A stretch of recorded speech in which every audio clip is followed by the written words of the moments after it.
Je vous remercie d'être présent pour ce talk, juste avant la keynote de fermeture, au cours duquel on va parler tests de propriété, et même tests de manière générale.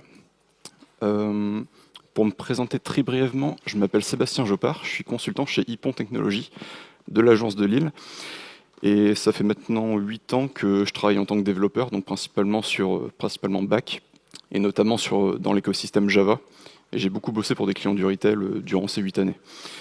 En parallèle de ça, sur mon temps perso, je suis aussi enseignant vacataire.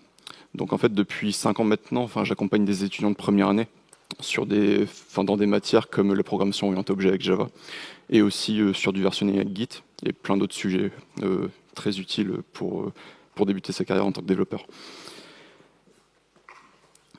Donc pourquoi je parle de tests unitaires insuffisants? Ce qu'il faut savoir, c'est que l'idée de ce talk m'est venue d'une remise en question que j'ai eue durant mes expériences. Et en fait, ici, on ne va pas redéfinir ce qu'est un test ou revoir chaque typologie de test, mais on va plutôt savoir si les tests qu'on a l'habitude d'écrire, en fait, peuvent réellement nous conforter dans l'idée d'une livraison qualitative. Donc, vous vous souvenez sûrement quand vous étiez à la fac ou même lorsque vous assistez à une conférence, généralement, on apprend des choses, on apprend pas mal de notions, pas mal de concepts, et il arrivait parfois que ces concepts pouvaient être tellement abstraits qu'il était difficile de les appréhender à la première écoute. Ce que faisait l'enseignant, ou le conférencier, pour faire en sorte qu'on puisse mieux appréhender les choses, c'est qu'il se base sur des exemples concrets pour faire en sorte justement que tout le monde soit en phase avec ce qui est expliqué. En soi, cette manière de transmettre le savoir, elle est logique puisque le cerveau humain comprend bien mieux ce qui est concret et retient beaucoup mieux les informations de cette manière-là. Et donc cette manière de transmettre le savoir, on la retrouve absolument partout, y compris sur nos projets actuels. Par exemple, lorsque vous avez votre product owner qui vous présente une nouvelle feature à implémenter, il l'accompagne bien souvent d'exemples pour pouvoir appuyer ses propos et faire en sorte que l'équipe soit en phase par rapport à ce qu'on souhaite réaliser. Dans l'éventualité où ça serait pas assez clair, on peut très bien procéder par des ateliers du type example mapping qui permettent, toujours sur la base d'exemples, d'enrichir un petit peu plus notre user story. Toujours dans l'optique d'avoir une idée commune et homogène sur ce qu'on doit faire comme travail. Et quand on a une user story qui est parfaitement définie, on n'a généralement pas trop de mal à l'implémenter. Et comme on fait tous notre travail correctement, je pense, on l'accompagne bien souvent de tests qui permettent de couvrir les éventuelles régressions futures lorsque l'on fait des modifications. Ce qu'il faut savoir, c'est que ces tests, qu'ils soient unitaires d'intégration ou tout ce que vous voulez, ont tous une caractéristique commune. En fait, ce sont des tests qui sont basés sur les exemples essentiellement qui ont été présentés par le PO durant la présentation de la user story. En soi, ça reste assez logique de transcrire les besoins métiers directement en test technique. C'est vraiment la meilleure manière de se dire qu'en fait, on colle bien justement par rapport à ce qui est demandé. Et en fait, procéder comme ça, c'est très bien. Partons de ce constat-là. Vous avez votre implémentation, vos tests pour couvrir cette implémentation. Donc ça suit un process assez classique de revue de code. Ça passe les phases de test du QA. En plus, SonarCube nous indique 100% de coverage, donc on est content. Ça part en prod. 3 jours plus tard, il y a quelqu'un qui vient vous voir en disant « j'ai un bug ». Donc là, on commence à s'interroger un petit peu, on commence à investiguer, et on se rend compte que oui, en effet, pour une entrée bien spécifique dans notre système, notre code ne se comporte pas exactement comme prévu. Il n'y a pas de problème, on trace ça dans un ticket et on priorise en fonction de l'urgence. Si c'est vraiment urgent, on traite dans la foulée. Sinon, en fonction, on traite un peu plus tard. Et ce cas-là, c'est pas forcément un cas isolé. Vous l'avez peut-être déjà vécu au cours de vos missions, même sur des projets perso. C'est le fait de se dire qu'il y a certaines anomalies qui peuvent remonter subitement, comme ça, sans prévenir, sur des périmètres fonctionnels qui sont déjà figés depuis plusieurs semaines, voire plusieurs mois. Et quand ça arrive, en fait, derrière ça se cache une réalité, c'est que en production, on vit potentiellement avec des bugs qui n'attendent que le bon moment, ou tout du moins les bons inputs, pour pouvoir remonter sous forme de ticket. Et quand ça arrive, on se pose généralement la question suivante, c'est que pourquoi est-ce que je le vois que maintenant? Et surtout, comment est-ce que j'aurais pu l'éviter? Je l'ai dit précédemment, on se base sur des exemples pour rédiger nos tests. Donc on peut légitimement se poser la question, est-ce qu'il n'y aurait pas certaines limites, certaines contraintes liées à ces exemples, ou à leur usage? Il y en a quelques-unes. Pour la première, en fait, je vais juste me baser sur une citation qui m'a un petit peu marqué, qui dit que les tests prouvent la présence d'anomalies, mais jamais leur absence. Autrement dit, vous avez beau avoir la meilleure couverture de code que vous pouvez avoir sur votre système, cela ne veut pas forcément dire que votre système est exempté de bugs. Parce qu'en fait, lorsqu'on se base avec un test, enfin lorsqu'on se base sur un exemple, lorsqu'on rédige un test, en fait, on vient prendre une valeur qui est représentative d'un ensemble de valeurs données. Mais dans la réalité, à l'exécution, ce qu'on teste réellement, c'est la valeur qu'on a spécifiée dans notre test. On ne teste pas la généralité, enfin toutes les valeurs possibles liées à cet ensemble. L'exemple le plus simple que je pourrais prendre, et qui est assez basique, ce serait de se dire, admettons que vous souhaitiez réimplémenter la méthode de division, par exemple. Donc vous allez créer un test, 6 divisé par 2 est égal à 3. Là-dessus, ça va, vous faites votre implémentation, ça passe le test. Ok, vous avez vos 100% de coverage, donc c'est cool, on est plutôt confiant, ça couvre la quasi-totalité des cas.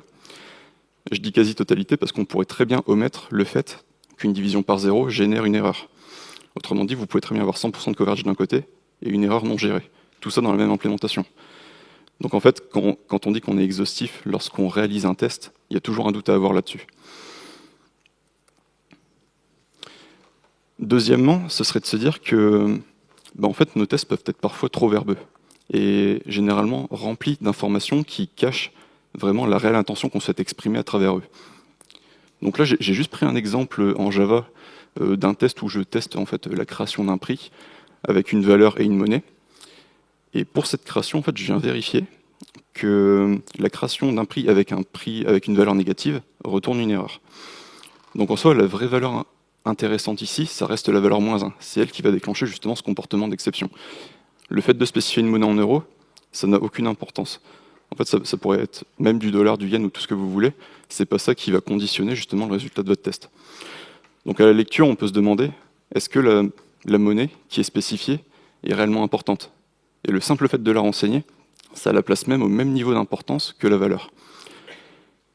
Donc pour être un peu plus explicite, en fait, il existe des patterns, comme l'Object Mother ou le Test Data Builder, qui permettent de cacher ces détails-là pour pouvoir se concentrer que sur l'essentiel lorsqu'on rédige notre test. Donc là, par exemple, on vient cacher notre monnaie dans la classe du pattern, que j'ai appelé prices, et dans notre test, on vient juste dire qu'on vient créer un prix avec une valeur de -1, ce qui est déjà beaucoup plus expressif. Donc à la lecture, c'est déjà mieux. Le problème, c'est que un test, ça s'exécute. Enfin, c'est pas vraiment un problème, mais en soi, c'est sa caractéristique première, c'est de pouvoir s'exécuter. Et que nous exécutions ce test-là ou ce test-ci, finalement, ce qu'on teste réellement, c'est la création d'un prix avec une valeur de -1 et une monnaie en euros. Donc autrement dit, le détail à l'exécution, il est toujours là. Et notre implémentation pourrait potentiellement se baser sur cette monnaie pour avoir un comportement particulier. Et le fait d'avoir ça, en fait, ça pourrait cacher justement certains autres comportements qui seraient non voulus. Il y a une notion en recherche opérationnelle qui s'appelle l'explosion combinatoire. En fait, elle désigne l'augmentation exponentielle du nombre de cas possibles en sortie d'un système, d'un problème, par un simple ajout d'une donnée à ce problème. Autrement dit, pour citer un petit peu une ancienne mission sur laquelle je suis intervenu, j'étais chargé de développer en fait un moteur de calcul de prix pratiqué qui était chargé au fil du temps de calculer l'évolution du prix d'un article pour une zone géographique donnée. J'entends par zone géographique ça pouvait être un magasin ou alors un pays. Et en fait, ce moteur de règles était basé sur des dizaines et des dizaines de règles différentes, à la fois d'ordre légal. Donc ça pouvait être par exemple les périodes de solde, le calcul de la TVA, qui peut différer suivant les pays, mais aussi des règles liées à la stratégie commerciale de l'entreprise. Autrement dit, le fait qu'un magasin puisse surcharger le prix de son article uniquement pour son magasin. Et en soi, les besoins métiers évoluent. Et les applications ont généralement tendance à se complexifier. Ça reste assez rare qu'un product owner vienne vous voir en disant « j'ai envie de retirer une feature ». Généralement, c'est surtout pour en rajouter. Et ça reste légitime. Donc forcément, qui dit plus de cas possibles en entrée, dit forcément plus de tests pour pouvoir couvrir ces nouveaux cas. Et ce qu'il faut rappeler, c'est que les développeurs, ça reste avant tout des êtres humains, et que les oublis sont possibles. Autrement dit, on peut très bien avoir toute une flopée de tests à rédiger. Il est possible qu'on en oublie quelques-uns, soit parce qu'on les a pas renseignés au moment de l'écriture de la user story, ou alors juste par maladresse, ça arrive. Et ces manquements, en fait, peuvent être à l'origine de bugs futurs. Donc il faudrait être capable justement de couvrir ça beaucoup plus efficacement. Les tests basés sur les exemples, en fait, se concentrent surtout sur les résultats. On se base sur des données précises pour tester des résultats précis. Mais on a souvent tendance à oublier que justement ces exemples sont tirés d'une généralité beaucoup plus grande. Et ce qui pourrait être intéressant, ce serait plutôt que de tester des exemples bien précis, se concentrer plutôt sur cette généralité. Et pour ce faire, si on pouvait avoir des tests qui pouvaient reproduire une situation, je dirais isoprod, ce serait déjà intéressant. J'entends par isoprod de se dire que tout ce qui peut arriver en entrée de notre système finira forcément par arriver un jour ou l'autre. Autrement dit, il faut être paré justement à cette éventualité. Deuxièmement, lorsqu'on rédige nos tests, ce serait de se dire qu'il faudrait ignorer les détails. C'est-à-dire ne se concentrer vraiment que sur ce qui est utile. Autrement dit, toutes les valeurs qui sont inutiles pour l'écriture de notre test pourraient même être générées complètement aléatoirement, ça n'aurait absolument aucune incidence sur le résultat. Et donc idéalement, plutôt que de se concentrer sur le résultat, ce serait de se comporter sur le comportement général de notre application. Et c'est là justement où, sur ma dernière mission, j'ai découvert l'approche des tests de propriété. Donc qui dit test de propriété, dit que l'on va tester des propriétés. Ça peut être bien de redéfinir ce qu'est une propriété. Donc pour donner une définition assez généraliste, on peut dire que c'est la caractéristique d'un objet considéré comme étant toujours vrai. Pour prendre un exemple assez bateau, on pourrait très bien dire que, je sais pas, un carré, donc un objet vraiment géométrique, en fait possède deux caractéristiques pour être considéré comme étant un carré. Premièrement, c'est qu'il est 4 côtés de même longueur. Deuxièmement, qu'il est 4 angles droits. Le fait de spécifier la taille d'un côté, ça n'a aucune importance là-dessus. Ça reste qu'un détail. Ce qui importe, c'est juste ces deux propriétés. Pour citer d'autres exemples, on pourrait se dire que pour une partie de bowling, qui soit en cours ou finie, le score est forcément situé entre 0 et 300. Peu importe le score. Pour en revenir au domaine du pricing que j'évoquais tout à l'heure, ce serait de se dire que pour tout article distribué dans un pays interdisant la vente à perte, le prix de cet article est supérieur ou égal à son seuil de vente à perte. Autrement dit, une entreprise est obligée de faire de la marge pour éviter d'être en défaut légalement. Donc ça, ce sont des exemples de propriétés qu'on peut tirer de plusieurs domaines. Et si l'on devait généraliser ces 3 exemples pour donner une définition un peu plus verbale justement sur ce que pourrait être un test de propriété, ce serait de se dire que pour toute valeur appartenant à un ensemble spécifique, la condition décrite doit être satisfaite. Donc, ce qu'il faut savoir, c'est que le property-based testing, ça a été popularisé notamment par Haskell, donc ça nous vient directement de la programmation fonctionnelle, et son objectif, comme j'ai évoqué précédemment, c'est de se concentrer plutôt sur le comportement, sur les généralités de notre implémentation, plutôt que de se baser sur la précision de notre implème. Et tout ça en validant les propriétés, comme les exemples que j'ai précisés justement juste avant. Et pour ce faire, plutôt que de choisir des valeurs de manière délibérée dans certains domaines d'application, en fait, on va prendre ce domaine d'application et on va générer aléatoirement des valeurs à partir de ce domaine et les passer en masse dans notre test pour vérifier que notre code se comporte correctement et détecter éventuellement des anomalies. Je pense que pour l'instant, il y a eu assez de théorie, on va passer sur de la pratique. Donc, on va prendre par exemple le chiffre de César, qui est une méthode de chiffrement par décalage et qui permet de convertir un caractère en un autre caractère sur la base d'une clé. Je pense que vous connaissez plus ou moins l'algorithme. Ce chiffre de César, en fait, possède plusieurs propriétés. On va se limiter qu'à 2 propriétés pour l'exemple. Ce serait tout d'abord de se dire qu'il est symétrique. Autrement dit, à partir d'un caractère de départ et d'une clé, vous allez chiffrer justement ce caractère pour obtenir un résultat en sortie. Et si vous déchiffrez ce résultat avec cette même clé, vous êtes censé revenir au caractère de départ. Donc ça, c'est la propriété de symétrie que l'on peut retrouver dans le chiffre de César. Une deuxième propriété, ce serait de se dire que il est circulaire. Donc en fait, il se limite vraiment qu'aux 26 lettres de l'alphabet latin. Et une fois qu'on arrive à la lettre Z, si l'on doit continuer le chiffrement, en fait, on repasse sur la lettre A. Et ça, peu importe la taille de la clé, à chaque fois, ça boucle justement sur ces 26 caractères. Donc ça, c'est la propriété de circularité. Comment ça se présente en termes de code ? Je vous propose une petite démo. Donc là, on a une implémentation du chiffre de César qui permet de chiffrer et déchiffrer un caractère sur la base d'une clé. L'implémentation ici n'est pas nécessairement importante. En fait, on va plutôt se concentrer sur les tests. Donc en fait, j'ai créé quelques tests ici pour couvrir un petit peu, enfin de manière vraiment générale, le chiffre de César. J'ai pas mis tous les tests possibles qu'il pourrait y avoir, juste quelques-uns pour la démo. Donc en fait, là-dedans, on pourrait très bien déjà retrouver des tests qui sont propres au contrôle de ce qu'il peut y avoir en entrée. Autrement dit, le chiffre de César, on pourrait très bien se dire que lorsqu'on passe une clé avec une valeur négative, en fait, ça retourne une exception. On accepte uniquement les clés positives. Donc là-dessus, on a des tests pour contrôler ça. Ensuite, on peut retrouver tout simplement, c'est des tests qui couvrent les cas nominaux. Donc autrement dit, on passe un caractère, une clé, ça nous donne un caractère de sortie, de manière assez basique. Et en dernier lieu, on pourrait avoir aussi des tests qui vérifient, toujours par des exemples, une propriété. Là, en l'occurrence, j'ai écrit des tests qui permettent de vérifier si l'algorithme est bien circulaire, mais sur la base d'exemples.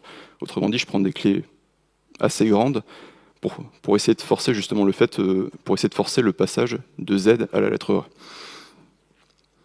Donc ça, c'est ce qu'on couvre avec les exemples. Mais est-ce que la généralité est vraiment couverte? Et c'est là-dessus, en fait, on va utiliser les tests de propriété pour vérifier ça. Pour information, pour cette démo, en fait, je vais utiliser la librairie JUnit QuickCheck qui vient de Java. Mais ce qu'il faut savoir, c'est que les librairies de le property-based testing n'est pas limité à un langage ou un framework en particulier. C'est vraiment quelque chose que vous pouvez retrouver absolument partout dans tous les langages. Donc que vous fassiez du Go, du Rust ou du JavaScript, vous aurez forcément une librairie qui vous permet de faciliter l'écriture de ces tests. Donc, premier test à rédiger, on peut commencer par le test de symétrie. La différence avec un test JUnit classique, il y a deux différences assez maigres, mais juste pour vous montrer que c'est un test de propriété. En fait, plutôt que de la noter avec un add test, on la note avec un add property, premièrement. Et deuxièmement, on va lui passer des paramètres.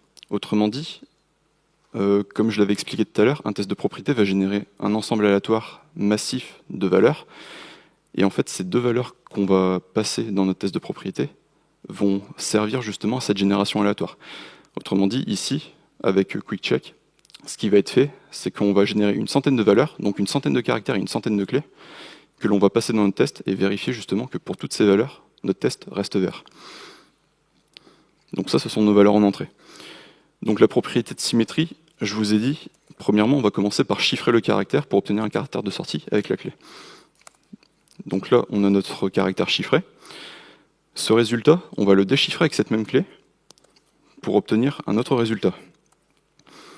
Donc là, on a le caractère déchiffré. Et en fait, ce caractère déchiffré, on va le comparer avec le caractère initial qu'on a reçu de la génération aléatoire de notre test de propriété. Donc là, on a juste à spécifier justement l'égalité entre le résultat de sortie et le caractère. On exécute et on se rend compte que ça ne marche pas. C'est pas un effet démo, c'est pas du tout. En fait, si vous vous souvenez justement de la généralisation qu'on a faite d'un test de propriété, on s'était dit que pour toute valeur appartenant à un ensemble spécifique, la condition décrite doit être satisfaite. En soi, la condition, on l'a ici, elle est définie, nos valeurs, elles sont là. Par contre, on ne les a pas délimitées. Pour tester la symétrie du chiffre de César, il faut partir du principe que les valeurs qu'on lui passe en entrée sont déjà valides. Autrement dit, déjà que le caractère généré soit situé entre A et Z, mais aussi, comme on l'a vu tout à l'heure, ce serait de dire que la clé soit strictement positive. Donc ça permet de définir une restriction sur notre génération de valeurs. Et là-dessus, lorsqu'on exécute, ça va déjà un peu mieux. Tout du moins pour les valeurs qui ont été générées aléatoirement. Parce que si on exécute une deuxième fois le test de propriété, cela va générer un autre ensemble de valeurs qui va retester notre propriété.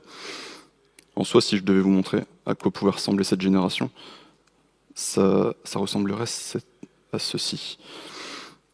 Donc en fait, on aurait très bien des valeurs qui sont générées aléatoirement pour le caractère entre A et Z, mais aussi des clés qui sont strictement positives avec des valeurs qui sont très grandes, mais toujours positives. Donc ça, en fait, c'est notre propriété de symétrie. Deuxièmement, on pourrait implémenter la propriété de circularité. Donc là, toujours pareil, on peut définir notre test de propriété. Donc on limite toujours notre caractère à A et Z, mais cette fois-ci, il va y avoir une différence au niveau de la génération de la clé. En fait, on va lui dire que la clé sera au minimum sera égal à 26 ou sera supérieur à 26. En fait, on va partir du principe que lorsqu'on va chiffrer un caractère avec une clé qui est supérieure à 26, par exemple, admettons que l'on souhaite chiffrer un caractère avec 27, une clé de 27, ça aura le même résultat que si on chiffrait ce caractère avec une clé de 1. Donc on obtiendra le même résultat en sortie.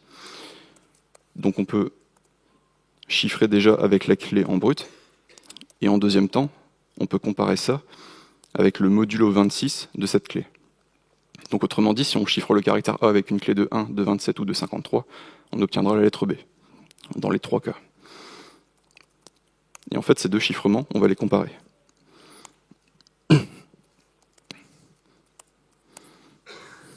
Donc là, on réexécute, et on se rend compte que notre implémentation valide justement ces propriétés, valide ces généralités.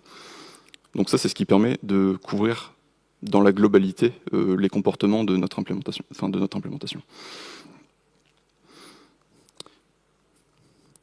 Donc voilà. Comme je le disais, justement, on génère qu'une centaine de valeurs à chaque exécution du test. Le problème, c'est que vérifier une propriété, ça ne peut pas se faire comme ça en 2 secondes.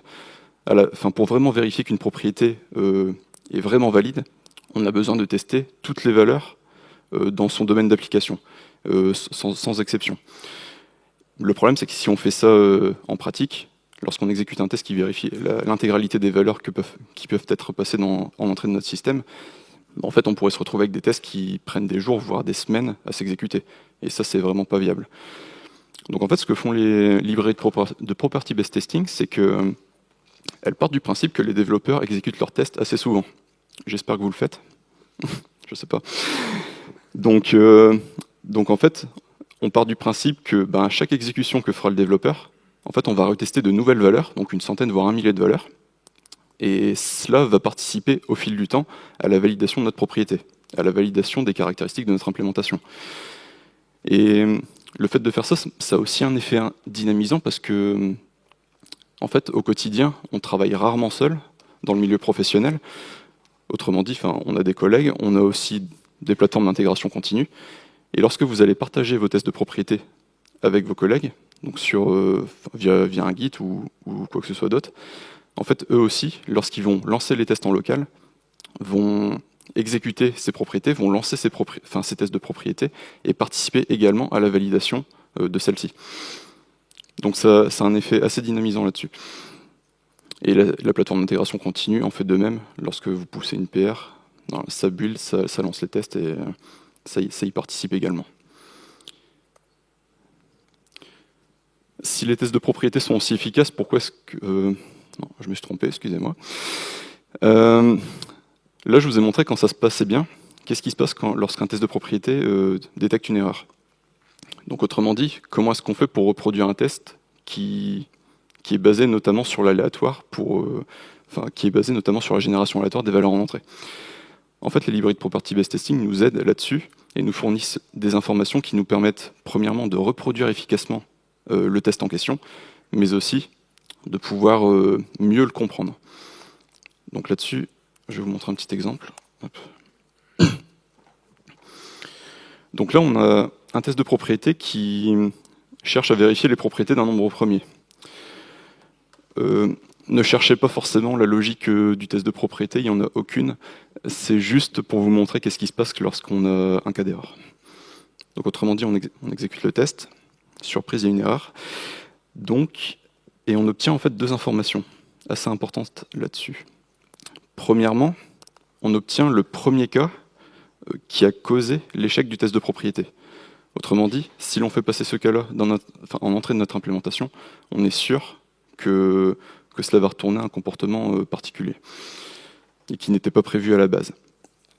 Donc là, on a tout du moins de quoi reproduire notre erreur. Le problème, c'est que si ça se passe en local, mieux vaut éviter, c'est de relancer votre test directement. Parce que si vous relancez votre test, en fait, ça va générer d'autres valeurs aléatoires.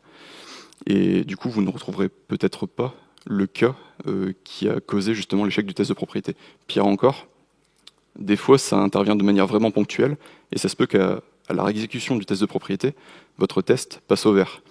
Autrement dit, J'ai déjà eu le tour, mais si vous avez vraiment la flemme, en fait, vous relancez votre test de propriété, il passe au vert et c'est fini. C'est vraiment pas quelque chose à faire. Ne faites pas ça. Ne faites pas du tout ça. Donc voilà. Donc c'est assez embêtant justement cette histoire de génération aléatoire. Donc en fait, on a une deuxième information qui nous permet de figer un petit peu cette génération. En fait, c'est ce qu'on appelle une seed. Je vous ai un petit peu menti quand je vous ai dit qu'en entrée des tests de propriété, on générait aléatoirement les valeurs. Pardon. En fait, on les génère de manière pseudo-aléatoire. Et cette génération est basée justement sur cette seed. Et en fait, on peut la réutiliser au niveau de notre test pour pouvoir reproduire assez efficacement le cas d'erreur autant de fois que l'on veut. Je le garde de côté pour vous montrer. Hop. Et en fait, peu importe le nombre de fois justement où on va le réexécuter, deuxième fois, ça serait bien. Hop. Peu importe le nombre de fois où on le réexécute, en fait, on voit ici qu'on a toujours notre argument qui a causé l'échec du test, basé sur notre seed que l'on retrouve ici. Donc ça, c'est ce qui permet de reproduire notre test assez efficacement. Mais ça ne s'arrête pas là. Je pense que si vous avez fait attention un petit peu à l'écriture du test, vous avez vu ici que j'ai désactivé en fait un mécanisme interne qui est propre au test de propriété. En fait, par défaut, les librairies de property-based testing n'abandonnent pas leurs développeurs lorsqu'une erreur survient. En fait, elle va chercher à réduire la valeur pour essayer de la rendre plus compréhensible pour la personne qui va essayer de comprendre l'anomalie. Donc par défaut, ce mécanisme de réduction est activé, et lorsqu'on le réexécute, en fait, on a une troisième information qui vient nous aider à mieux comprendre le problème. Donc en soi, on retrouve bien notre première valeur qui a causé l'échec de notre test. On a notre seed aussi. Et en fait, on a cette troisième valeur qui est une valeur réduite issue de la valeur originale. Ici, de la valeur originale en erreur. Je vais vous montrer un petit schéma, ce sera peut-être plus clair. Hop. En fait, lorsqu'on a un cas d'erreur qui survient à l'exécution d'un test de propriété, on va garder ce cas d'erreur et on va générer des valeurs à partir de ce cas. Et on va retester l'ensemble de ces valeurs pour essayer de voir s'il n'y a pas d'autres cas beaucoup plus simples qui peuvent être remontés au développeur. En fait, on part du principe que, de manière générale, le cerveau humain comprend mieux les choses qui sont vraies, enfin mieux les chiffres qui sont proches de zéro et vraiment très petits, plutôt que les nombres qui peuvent faire, plutôt les nombres qui font 9 à 10 chiffres. Donc en fait, ce que va faire les librairies de property-based testing, c'est justement de créer cet arbre de réduction et essayer de chercher les valeurs les plus minimes possibles pour que ce soit beaucoup plus compréhensible. Autrement dit, à la fin, on finit par tomber sur des valeurs vraiment très très petites et on est capable de comprendre directement d'un coup d'œil que 4, en fait, ce n'est pas un nombre premier, plutôt qu'une valeur impaire qui fait 9 chiffres, qui est beaucoup plus difficile à appréhender. Si c'est aussi efficace, pourquoi est-ce qu'on ne remplacerait pas nos tests basés sur des exemples par des tests de propriété? En fait, c'est pas du tout l'objectif des tests de propriété. Dans de rares cas, vraiment à quelques exceptions près, ça peut faire l'affaire, mais sinon c'est pas du tout fait pour ça. Et ça, justement, je peux vous le montrer par un exemple. On va retourner sur le chiffre de César. Hop. Donc là, on avait rédigé des tests qui permettaient de vérifier la non-négativité de notre clé. Autrement dit, par ce test, ce qu'on souhaitait exprimer, c'était de se dire que pour toute clé négative, peu importe le caractère qu'on passait en entrée, en fait, on était censé retourner une exception. Et ça, on peut en dégager une propriété, ce qu'on peut appeler une propriété d'invariance. De se dire le fait que peu importe la clé négative, en fait, on retourne une exception, quoi qu'il arrive. Donc ça peut se transformer très facilement en test de propriété. Donc, hop, ici. Donc en fait, on peut le transformer très facilement, donc on a juste à changer quelques annotations. Je suis obligé de mettre public sur la méthode de test parce qu'en fait, JUnit QuickCheck se base encore sur JUnit 4. Donc bon, il y a peut-être une mise à jour qui a été faite sur des versions plus récentes, mais là, c'est peut-être pas la dernière que j'ai. Donc là, on va juste générer notre caractère. On n'a pas besoin de le délimiter entre A et Z. On part du principe que ça n'a absolument aucune importance. Tout du moins ici. Et en fait, on va générer aussi une clé strictement négative. Un petit typo, hop. Donc là, on a nos valeurs qui sont générées. On va remplacer les caractères mis en dur par ces valeurs. Et là, on a notre test de propriété. Et normalement, à l'exécution, c'est censé passer. Et c'est censé valider justement le fait que pour n'importe quelle valeur négative, on retourne justement une exception. Donc ça, c'est une propriété d'invariance, elle permet de remplacer un test unitaire, mais ça reste l'exception. Parce que, en fait, sur la base de ces trois propriétés, il existe une implémentation du chiffre de César qui est beaucoup plus simple et qui permet de répondre à ces trois comportements. Donc là, on a quelque chose de, on va dire, plus ou moins complexe. Mais en fait, pour répondre à la propriété de symétrie, de circularité et de non-négativité, on pourrait très bien procéder de cette manière-là. Juste retourner le caractère en question. Donc autrement dit, faire absolument aucun calcul. Donc là, en soi, si on exécute nos tests de propriété, ça passe toujours. Ça se comporte exactement comme ce qu'on a décrit ici. Et c'est là justement où les tests basés sur des exemples sont essentiels, parce qu'ils permettent de vérifier justement la précision de notre algorithme. Et si on n'en a pas, en fait, on peut se retrouver facilement avec des anomalies. Et quand on réexécute les tests, on voit que le chiffrement et le déchiffrement ne respectent pas du tout le besoin métier qui a été exprimé. Donc c'est pour ça, les tests basés sur les exemples et les tests de propriété sont vraiment complémentaires. L'un teste vraiment ce qui est concret, ce qui est précis, et l'autre teste vraiment ce qui est un peu plus abstrait, donc vraiment les généralités.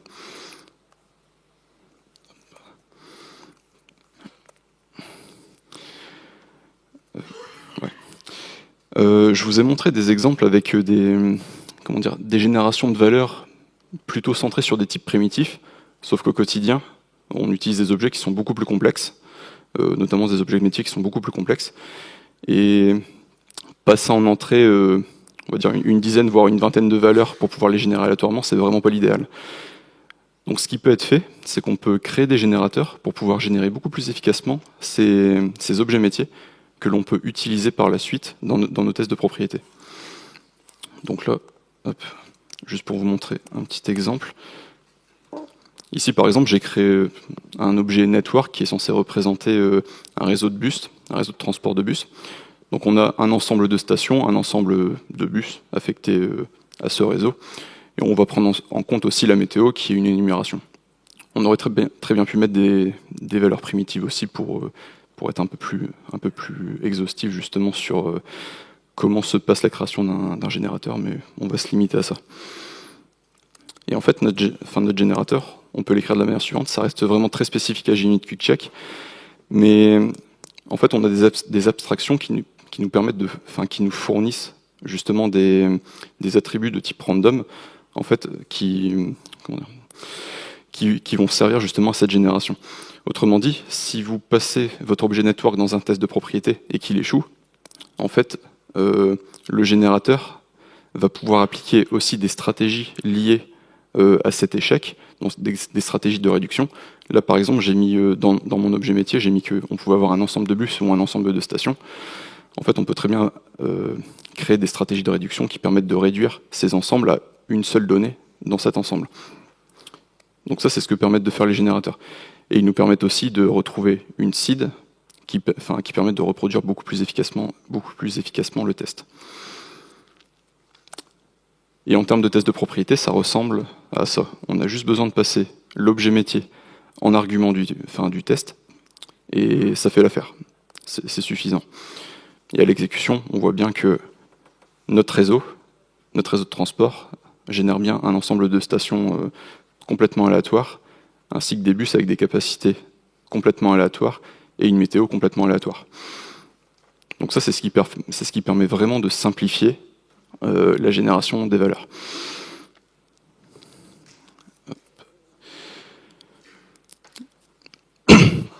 Donc passer par des tests de propriété, ça présente quand même quelques avantages. Premièrement, c'est que si vous oubliez des cas à la marge qui sont assez bateaux, en fait, le test de propriété, à la première exécution, va vous le remonter. Généralement, plus c'est bête, plus vous aurez l'erreur rapidement. Donc là-dessus, c'est assez efficace. Ensuite, comme on l'a vu tout à l'heure, l'écriture reste assez concise et assez proche du besoin métier. Étant donné qu'on est plutôt concentré sur un comportement général, donc vraiment sur quelque chose qui est général, en fait, à la lecture, on peut plus facilement comprendre ce qui se passe plutôt que si on se basait sur un exemple bien précis, avec une valeur bien précise. On l'a vu, ils sont facilement reproductibles et les tests vivent à travers le temps. Mais le problème, c'est que l'inconvénient, c'est qu'un test vert ne signifie pas forcément que votre implémentation est correcte. Comme on l'a vu, justement, c'est seulement au fil du temps, c'est avec le temps que l'on va juger que notre implémentation se comporte idéalement. Autrement dit, le feedback n'est pas immédiat. Il peut s'écouler des semaines, voire des mois, avant qu'un test de propriété remonte une anomalie. Donc ça, c'est vraiment le point noir qu'on pourra avoir au niveau des tests de propriété. Mais là-dessus, faut pas non plus être fataliste, parce qu'il y a eu quand même pas mal d'avancées sur cette génération aléatoire de valeurs, sur cette validation au fil de l'eau, qui permet de détecter justement ces anomalies beaucoup plus rapidement. Notamment, il y a une approche qui s'appelle le Targeted Property Based Testing, qui permet, plutôt que de générer un ensemble de valeurs aléatoires en entrée, puis de passer ces valeurs au test, en fait, on les génère une à une. On en génère une, on la passe à notre test.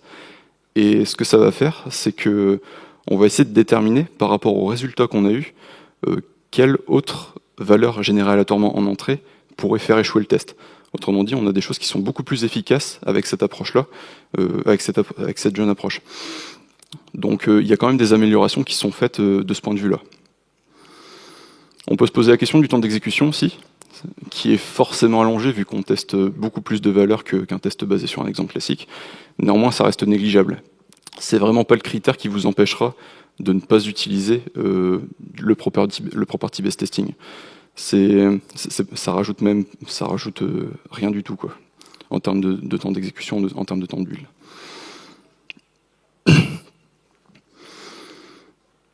Donc on a des propriétés qui restent assez classiques. Donc on l'avait vu tout à l'heure, notamment la propriété de symétrie qu'on peut retrouver sur le chiffre de César.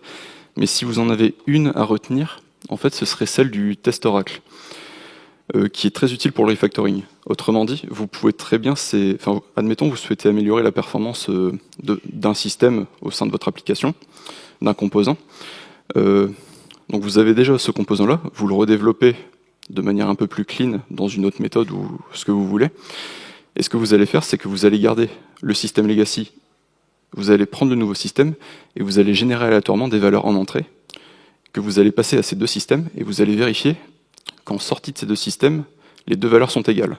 Autrement dit, vous allez vérifier que lors de votre refactoring, il n'y a aucune régression due justement à ce refactoring. Ce qui est le but même du refactoring, quoi. Qu'il n'y ait aucune régression. Ce qu'il faut savoir aussi, c'est qu'on a des propriétés qui sont... Il y a beaucoup de propriétés, il y a toujours des propriétés qui sont liées aux règles métiers. Généralement, lorsqu'on vous présente une user story, vous pouvez très facilement dégager des propriétés. Je vous ai parlé par exemple du moteur de calcul de prix pratiqué tout à l'heure. En fait, on calcule l'évolution du prix au fil du temps. Et en fait, l'un des besoins métiers qu'on avait à ce moment-là, c'était de se dire, en fait, une fois que notre article a un prix de départ, une fois qu'on lui attribue un prix, il aura toujours un prix jusqu'à la fin de sa vie. Autrement dit, cela veut dire que notre timeline, donc l'évolution du prix au fil du temps, ne peut pas être discontinue. Il ne peut pas y avoir à un moment donné un trou dans cette timeline en disant il n'y a pas de prix pour cet article. Ça, c'est impossible. Deuxièmement, ça serait de se dire, en deuxième propriété, on pourrait se dire que le dernier prix appliqué à un article est forcément appliqué jusqu'à l'infini. Donc ça, c'est des règles qu'on peut dégager assez facilement des besoins métiers qui nous sont présentés. Le petit conseil pour débuter, ça serait tout simplement de commencer par des propriétés d'invariance, donc comme j'ai pu vous le présenter tout à l'heure. Et ce serait aussi de voir si, dans votre système, lorsqu'on vous présente des tâches, il n'y aurait pas certains exemples, certains tests basés sur un exemple qui souhaiteraient exprimer en fait une propriété derrière ça. Notamment, je parlais de la non-négativité tout à l'heure. En fait, il existe plein de cas au cours desquels en fait on peut transformer un test de propriété sur un test basé sur un exemple. Mais toujours si c'est des propriétés d'invariance. Donc, en conclusion, il faut savoir que les tests de propriété se concentrent sur quelque chose de beaucoup plus général. Se dire qu'on se concentre plus sur le comportement du code, plutôt que sur son résultat précis. Lorsque vous rédigez un test de propriété, il faut savoir que c'est un contrat que vous passez à vous-même. Autrement dit, vous faites un contrat en disant mon implémentation est correcte, et toi, test de propriété, c'est à toi de vérifier qu'elle ne l'est pas. Et plus on avance dans le temps, en fait, plus notre propriété est considérée comme étant valide. Le feedback peut être tardif. Néanmoins, ça reste toujours préférable qu'une anomalie retombe dans les mains du développeur tardivement plutôt que dans celle du consommateur. Je vous remercie pour votre attention. Et si vous avez des feedbacks, n'hésitez pas, je suis preneur.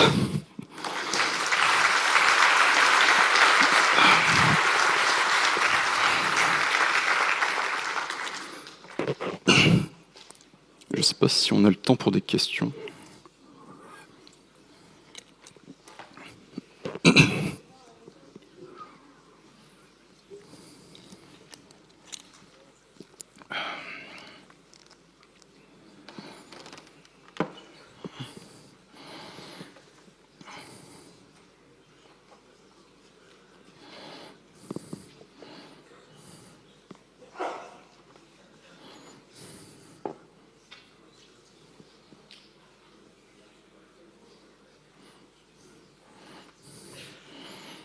Oh, pas de problème. Concernant le chiffre de César, il a Ouais. que l'implémentation ne correspond pas aux besoins métiers. Est-ce que justement, ce n'est pas une mauvaise expression de la propriété qui est de devoir changer le caractère?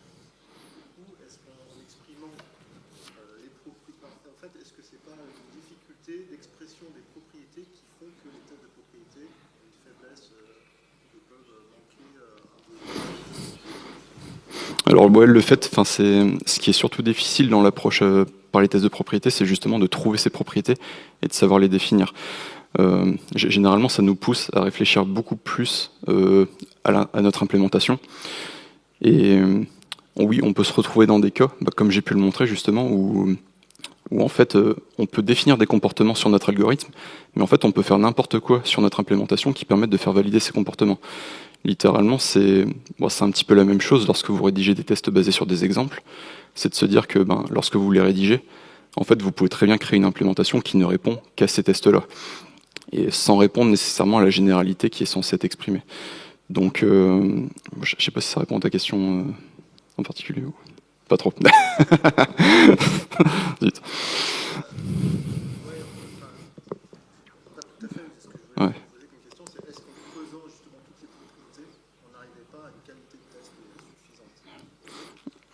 Ça peut être difficile quand même, quoi. Parce que vu que tu testes, si tu passes que par des propriétés, tu testes forcément ce qui est général, enfin vraiment tout ce qui est général, mais tu n'auras jamais de tests qui permettront de vérifier justement la précision d'un résultat, quoi. Donc autrement dit, on peut pas se dire qu'en se basant que sur des propriétés, on peut arriver à quelque chose qui est plus ou moins fiable. Il faut forcément quelque chose qui permette de vérifier précisément ce que l'on a en sortie de notre système, pour faire en sorte qu'on réponde vraiment bien aux besoins, quoi. Ça répond à ta question? Plus ou moins. Désolé. Est-ce qu'il y a d'autres questions? J'ai un micro, je sais pas.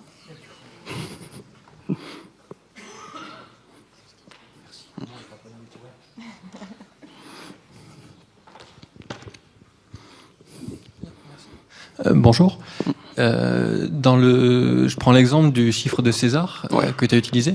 L'une des propriétés, ça serait de dire la lettre chiffrée et la lettre déchiffrée ajoutée de clés caractères. Est-ce que ça, c'est une propriété, il me semble, de l'algorithme qu'on a? Alors attends, c'est une propriété que j'ai exprimée, tu veux dire, ou pour moi, non. Pour moi, l'algorithme de César, ça consiste à décaler de clés caractères. Ouais. Donc du coup, ça, c'est une propriété. Du coup, je me dis qu'on devrait pouvoir le tester, mais en même temps, si on veut, comment est-ce qu'on ferait pour valider ça, pour écrire le test qui valide ça? Ça veut dire que dans le test, on doit réimplémenter l'algo. Et du coup, c'est une propriété, mais ouais, c'est ce dont justement je n'ai pas parlé aussi. C'est que l'une des mauvaises pratiques qu'on pourrait avoir avec les tests de propriété, ce serait justement de réimplémenter l'algorithme. Ça, c'est quelque chose qui n'est absolument pas à faire. Parce que sinon, ça voudrait juste dire que, ok, vous avez votre implème, vous avez votre test de propriété, il y a exactement la même chose dedans, mais en fait, vous pouvez avoir une implémentation qui ne répond pas aux besoins d'un côté, pas aux besoins de l'autre, et pourtant le test passe au vert quand même. Donc oui, la propriété de se dire qu'en fait, chiffrer un caractère sur la base d'une clé donnera un autre caractère, voire le même caractère, si jamais la clé est un modulo de 26 ou égal à 26. Oui, ça c'est une propriété, le fait de se dire que ça chiffre justement la chose. Mais le représenter par un test, ça peut être assez compliqué quand même, je pense. Encore, le fait de se dire que pour n'importe quel caractère, on peut retomber sur le même caractère si notre clé est un modulo de 26, ça on peut le représenter par une propriété assez facilement. Mais le fait de dire que ça donne un autre caractère, on peut le faire aussi finalement, mais seulement dans la condition où notre clé est différente d'un modulo 26. Je sais pas si tu vois, je sais pas si ça répond à ta question. Si, plus ou moins. Enfin, ça confirme que toutes les propriétés sont pas forcément bonnes à tester de cette façon-là, en tout cas. Disons que vraiment la seule chose à éviter, c'est de réimplémenter en fait notre implémentation dans le test de propriété. Ça reste vraiment une mauvaise pratique qui ne sert absolument à rien finalement.